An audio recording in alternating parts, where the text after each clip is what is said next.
Hello and welcome to Insights with Thomas Caldwell on Thursday, June the 8th, 2023.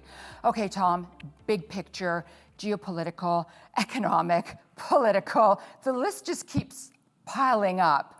What are your thoughts? Well, it's interesting. I've always said we're over-newsed. No matter what is happening in the world, there's analysis, this report, and it gets reported for 10 days after the fact.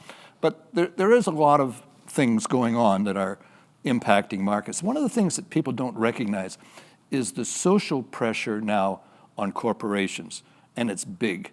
It's whether government policies, whether it be in climate change, or whether it be any special interest groups, it really is impacting development. Governments are focused on buying votes from special interest or aggrieved groups of some kind, of any kind, frankly.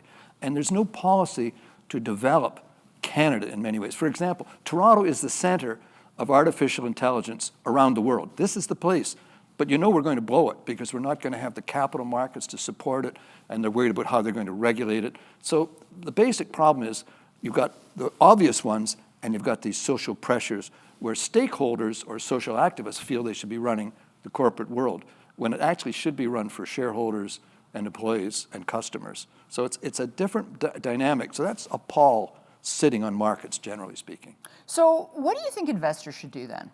Well, loaded question, yes. Well, what they should do? Panic, run for the hills. No, I think the thing is, one of my old partners, Dennis Freeman, had a great line. He said, "Don't get faked out and don't get faked in."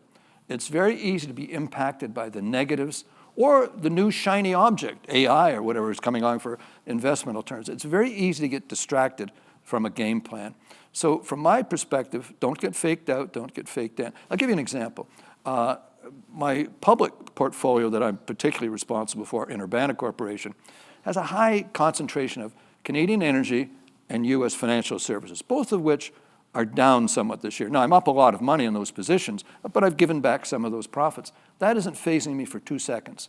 You just sit back and wait it out. And I have a really simple thing I do. I try to oversimplify. If you don't know what to do, don't do anything. But the key is don't get faked out, because eventually this market will lift. The corporate world is disconnecting from the government soap operas going on around the world.